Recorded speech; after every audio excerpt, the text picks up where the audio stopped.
is Whims and Honey Knits podcast, and it is my first ever episode, and I'm super excited to start this podcast because I love knitting and I love watching knitting podcasts, so I thought maybe it would be fun to start my own channel doing that. I am a mom of 2 young girls, and I've been knitting for probably about 6 or 7 years. And I've definitely ebbed and flowed in my hobby of knitting. I did my first scarf in, I think, end of 2018, and then from there have taken breaks, did my first garment, I think, in 2020, and I'll share that with you guys today since it's the first episode. I thought it would be fun to go through a couple of my past knits, including my first knitted garment. But yeah, this past year in 2024 really picked up knitting again after my daughter turned like 1.5, and I just started knitting for her a lot more, started knitting for our baby that was on the way, our second daughter, and I've just been having so much fun with it and learning a lot more about just the art of knitting. So yeah, I just want to have a space to be able to share that with you guys and show you what I'm up to. I do go pretty slow and steady with knitting. Like, I like to knit a little bit each day if I can, but with a toddler and a baby, I don't always get a lot of knitting time, but I do love continually keeping with the hobby since I've been consistent through last year. So I thought I'd start by sharing the first garment I made.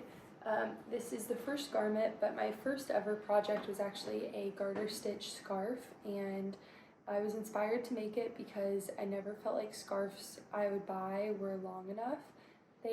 I'm 5'11", so scarves are usually kind of short on me. So I made like a 10-foot long garter stitch scarf, and if you know anything about garter stitch, you know that it's a stretchy, has a lot of give to it, and it was a heavy scarf for one, and two, the weight of it would just pull the garter stitch, so like you would see the stretching of the garter stitch. So I don't know that I thought that out, but it was a really fun project for my first time, and I was really proud of it. I don't have it anymore because I never wear it and sadly got rid of it, which I should have just held on to it, but I did hold on to my first garment because I feel like that's a bigger deal. I never wear this because it's really not my style anymore. I wish it were, but it's called the Martina jacket, and it's by We Are Knitters. It's a kit that I was gifted for Christmas one year, I think in 2019, and then in 2020 I was like, oh, let's pick this kit up and let's try it. I was really intimidated at first. I let the kit sit for like a long time before I really dove into it. I was nervous to knit a garment, and I loved the idea of it and really wanted the kit, but yeah, I just kept putting it off because I was like, I don't know if I can do that, but I was able to just Google things or YouTube things that I didn't know how to do, and I feel like that is the epitome of knitting. Like, if you are unsure or intimidated with knitting, just YouTube something or Google it, and I'm sure you can figure it out. I wish I could tell my younger self that when I started with this hobby, but this is my first ever cardigan garment, and it is all garter stitch. It helped me really learn some increases and decreases, and helped me figure out how to just more like seaming, because it was knit like in pieces, and then I seamed it all together. So that was a really good first project for a new knitter.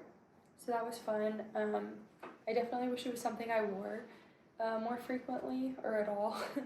But it was a really great first garment project, and I was really proud of it when I finished it. And it doesn't have that many mistakes, which I'm surprised by. It does have some, but not very noticeable. I finally blocked it too, as a new knitter, I like didn't know that you were supposed to block it, and it was kind of small on me, so that's why I never wore it at first as well. Then I blocked it like in 2024, and it fit me, so I wish it was my style, but at least it fits. I got the gauge right, which was fun for my first project. And so in 2020 I knit that. Then fast forward to like 2022, I was pregnant with my first daughter, Claire, and she inspired me as I was pregnant with her to like make her first going home outfit and like hats and stuff. So I'll put pictures up of what those look like, because those are in storage and they're like memory boxes that I've made them. So I made one for her, and of course had to make one for our second daughter, Elsie, for her going home outfit, and I'll show a picture of that here. And I had a lot of fun with that. And then Claire turned 2 this year, or in 2024, so for her birthday I made her and Elsie matching sweaters, and I love these. These make me really happy, especially when they're wearing them. I just love seeing them in cute little matching sweaters that I made. This yarn is an amazing yarn. I loved working with it. It is Mirasol is the brand, and this one was the colorway In Bloom, and I loved it. It's really soft, and it knits up quick because it's a worsted weight. And then so then after Claire's birthday, which was in November, I also made through the summer. I worked ahead of time because I had a baby in October, so I was like, you know, I worked through the summer to make their birthday and Christmas outfits. So these were Christmas gift knits for them. This was for Elsie. It's a 0 to 3 month size, and she was born 2 months exactly before Christmas. So she was 2 months on Christmas, so I thought that this would be perfect. Turns out she is in the 98th percentile for height and like the 90th for weight, so she's a big girl, very snuggly. But this did not last very long. She wore it for like, honestly, I had to break it out before Christmas, which was fine, but yeah, she didn't get much wear out of it. I will say this was kind of a process knit for me. I felt like although it was really fun to see her in it, it really challenged me. All the lace and I had to pick up stitches to do ribbing. Yeah, there was just a lot to it that challenged me as a knitter, and I did things on this garment that I hadn't done before, so that was really fun. That was kind of my introduction to lace work. So then Claire's Christmas knit was this cornflower blue cardigan, and it has a lot of lace work on it, but really it's cables and like kind of like little bits of lace work here.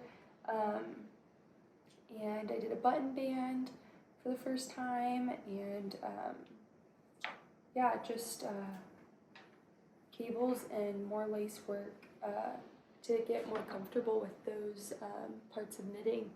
And I feel like it challenged me, but it wasn't out of my ability to make, so it was a really fun knit because I feel like I grew as a knitter, but also had a lot of fun. So it challenged me just enough. And this yarn I also really love. It's organic wool. It's 100% merino, and it's Hydrangea is the colorway. So this one, Claire has blue eyes, so I love her in this, and she's just started to wear it because she just got it for Christmas. So hopefully we'll get a little more wear out of the cardigan. Obviously Elsie's does not fit anymore, which is fine. Okay, so moving on to my current WIP. This is my first cast on of 2025, and I'm really excited to get more progress done on this. The pattern I'm using is from Knitting for Olive, and it's pearls on a string sweater.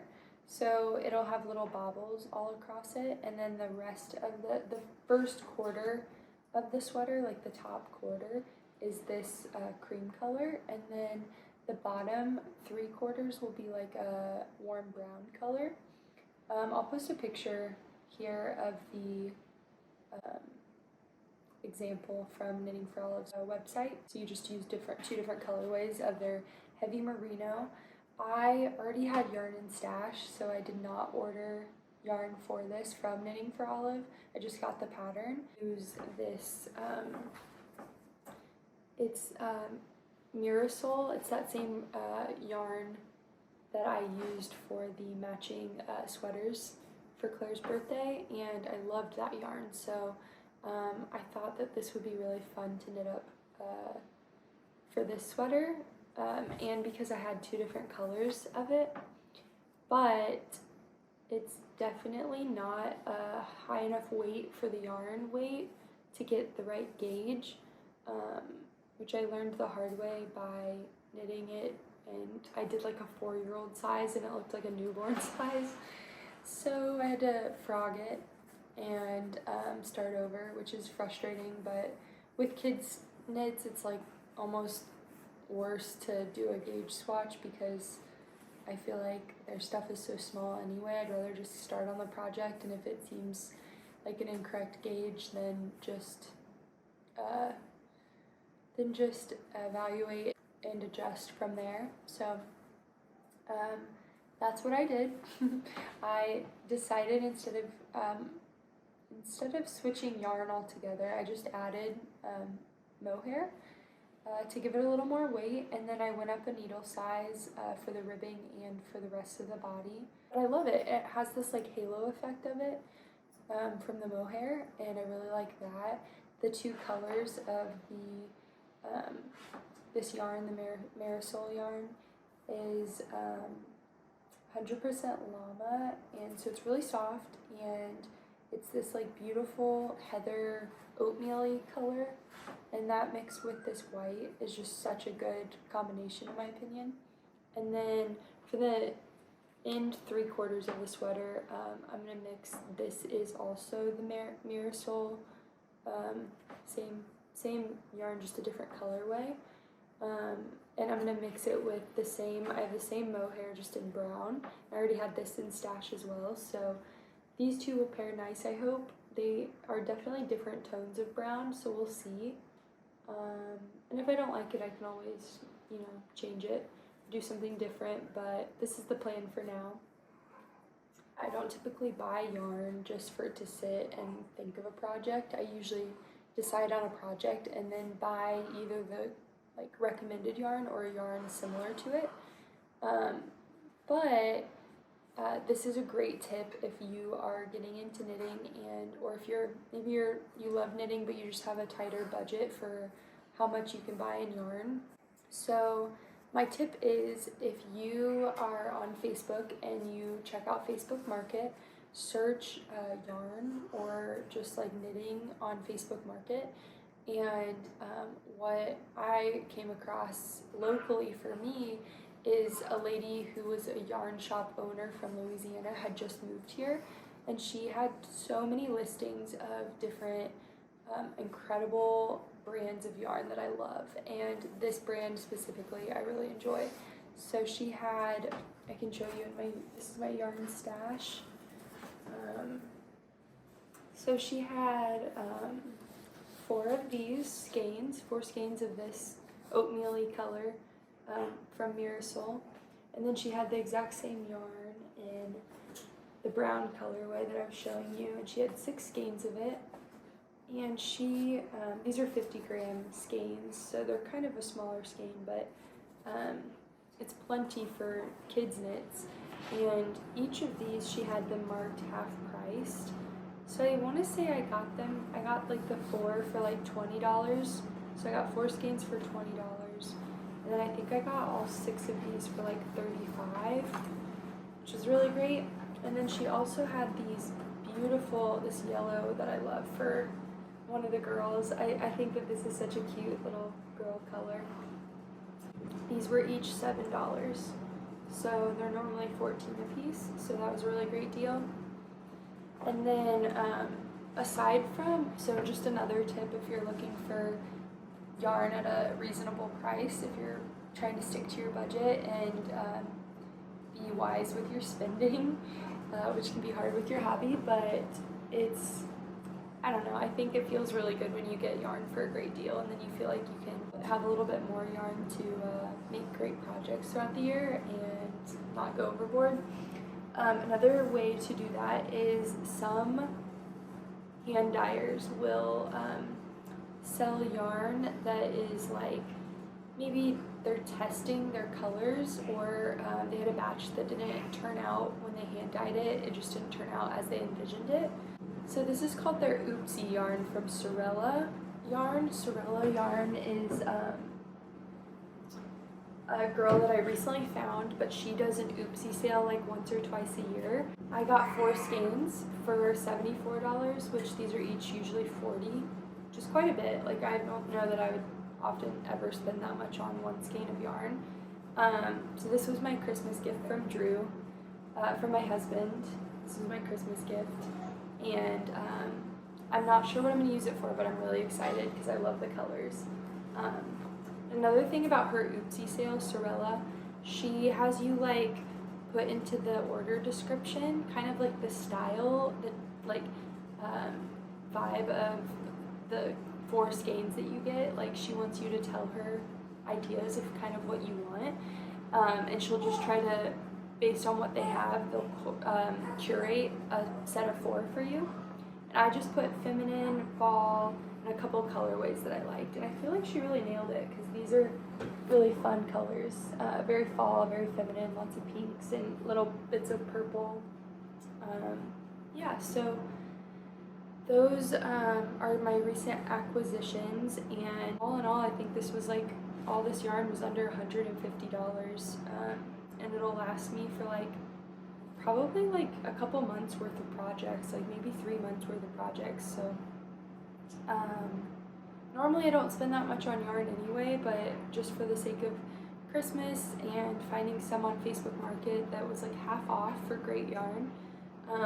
Now that's not always like, it's not likely that you have a yarn shop lady who's going out of business like in your area where you have tons to choose from, but I will say I have seen great quality yarn on Facebook Market, and usually people are more open to bargaining with you, or like bargaining with them when they're just trying to get rid of their yarn stash. I've sold on Facebook Market, and a lady was really eager to get the yarn I sold for a very discounted price.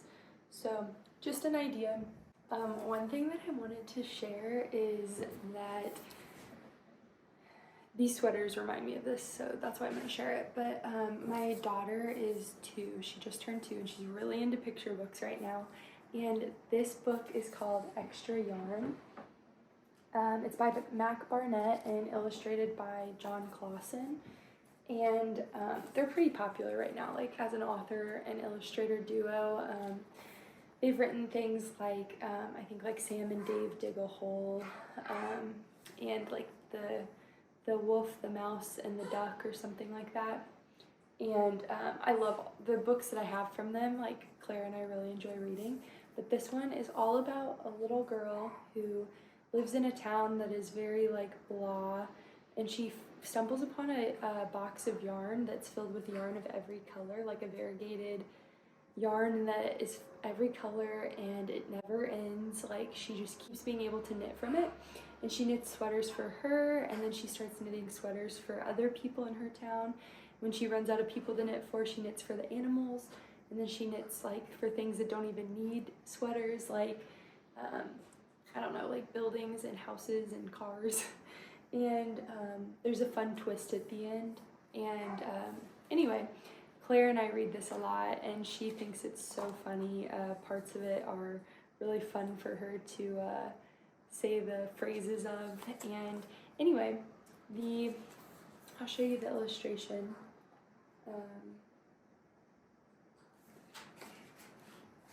This is Annabelle, and this is her sweater that she makes.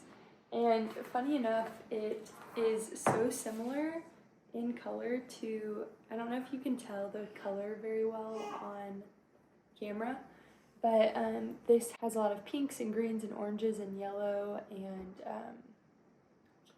yeah, just different, lots of different colors in here. And so Claire and I pretend that these sweaters are made of the yarn that Annabelle has because the little girl in this Annabelle who has this colorful yarn, it just matches her sweater pretty well. So it makes Claire happy when we pretend that Annabelle's yarn is what this is made from.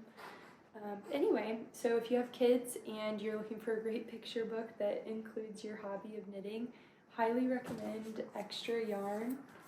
It's so cute, and I bet your kids will love it. And yeah, it's just fun to incorporate your children into a hobby. You might even like it even if you don't have kids because it's such a cute book. Or it might be a fun little gift for any nieces or nephews that you have in your life. But yeah, so thank you for watching, and thank you for joining me for my first episode. I hope to make many more and take you along for my knitting journey. Some things that I am hoping to share with you are obviously like my knitting finished objects, my works in progress, the yarn and knitting tools and accessories that I acquire, any tips that I have. Maybe eventually I'll talk about like yarn storage, or I'll share books on here occasionally, or accounts that I enjoy following, and maybe share some things of like where I'm at with my knitting abilities, and maybe challenges and like skills within knitting that I want to become more knowledgeable and proficient at. So I'm really excited, and if you have been knitting along during this, I know I wasn't knitting, but if you were, let me know what you're knitting, and maybe tell me your favorite yarn or your favorite pattern currently. I would love to hear from you, and maybe tell me more of what you'd like to hear from me. But anyway, thank you for joining me, and I hope you have a blessed day.